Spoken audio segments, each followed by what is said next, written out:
Assalamualaikum warahmatullahi wabarakatuh. Selamat datang di podcast saya. Saya Sriwijayanti di sini. Hari ini kita akan membahas cerita rakyat yang berjudul Malin Kundang. Di sini saya tidak sendiri, saya bersama teman saya. Saya Intan Tania. Saya Susi. Saya Rasandria Putri Asmara.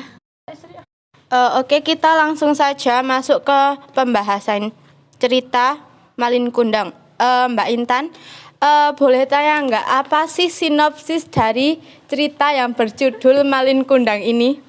Oke, jadi sinopsis pada cerita Malin Kundang adalah hiduplah seorang pemuda yang bernama Malin Kundang.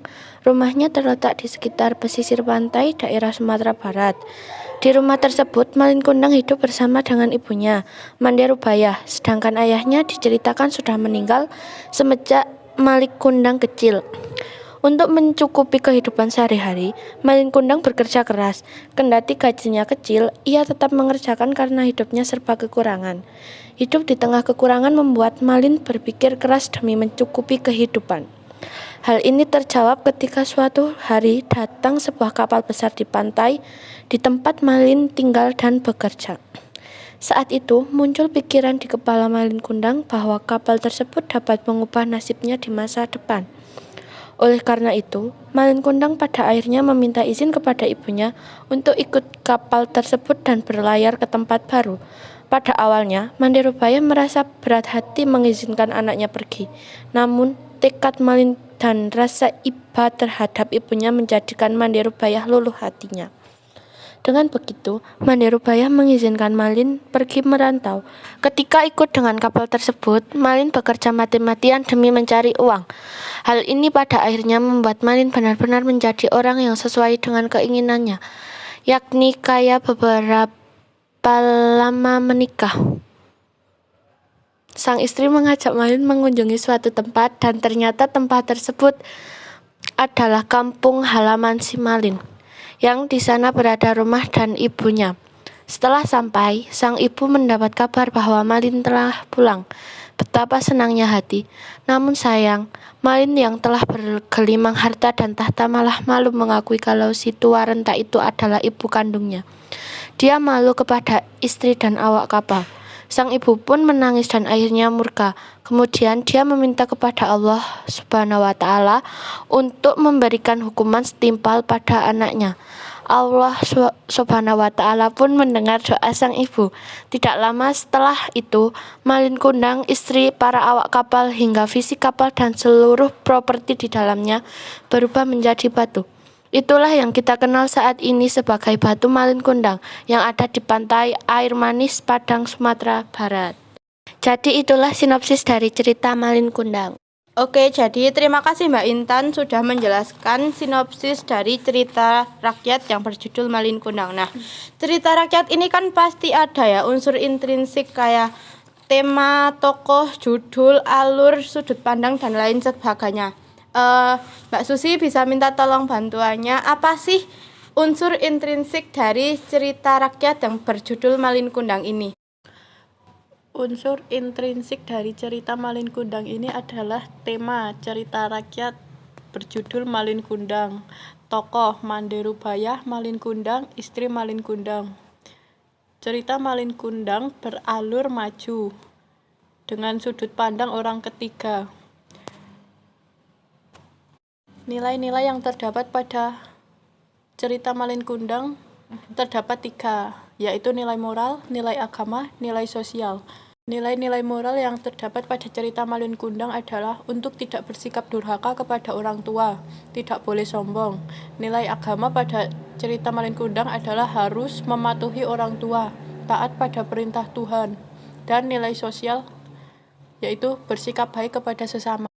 Jadi itulah unsur intrinsik dari cerita Malin Kundang.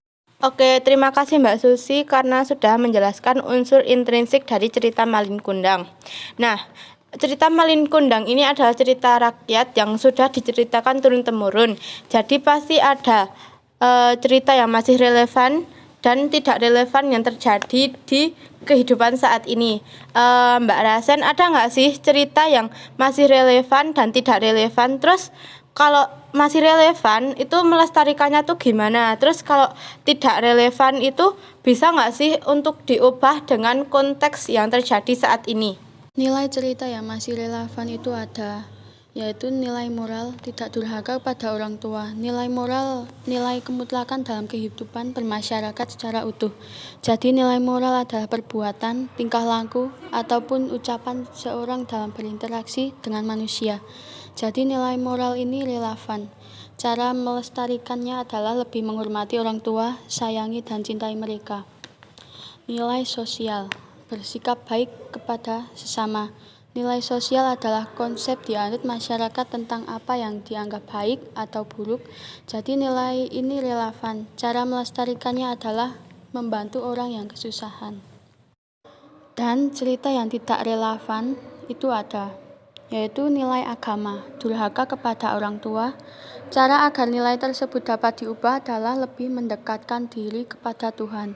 Jangan membantah perintah orang tua. Jadi itu nilai-nilai yang masih relevan dan tidak relevan. Oke, terima kasih Mbak Rasen untuk penjelasannya. Karena topik kita hari ini telah selesai, jadi kita akan membaca beberapa pertanyaan dari para pendengar kita untuk cerita Malin Kundang ini. Mungkin kalian bertanya ini dan belum mengerti tentang sinopsis dari cerita Malin Kundang ini. Oke, dari Mbak A, mengapa Mandirubaya mengutuk Malin menjadi batu? Dari sinopsis yang tadi kita baca, mungkin karena Malin Kundang durhaka kepada ibunya, yaitu dengan tidak mengakui ibunya. Saat dia pulang kan dia membawa istrinya, terus mungkin dia tuh malu gitu loh, karena ibunya itu terlihat lusuh, jadi dia tidak mengakui ibunya. Dari Mbak B, mengapa Malin menjadi sombong? Malin itu menjadi sombong karena dia itu telah kaya, kan dia merantau ke perkotaan, terus dia bekerja di sebuah kapal, terus dia menjadi kaya, terus dia jadinya sombong. Dari Mbak C, mengapa Malin tidak mau mengakui ibunya? Sepertinya hampir sama dengan tadi ya, nomor pertama dari Mbak A ya, yaitu karena ibunya itu terlihat lusuh dan Malin itu tidak mau malu di depan istrinya. Oke, mungkin segitu aja dari para pendengar setia kita. Terima kasih untuk Mbak Intan, Mbak Susi, dan Mbak Rasen untuk sebagai narasumber dari cerita Malin Kundang ini. Oke, sekian dari saya Sri Wijayanti. Kurang lebihnya mohon maaf. Wassalamualaikum warahmatullahi wabarakatuh. Terima kasih.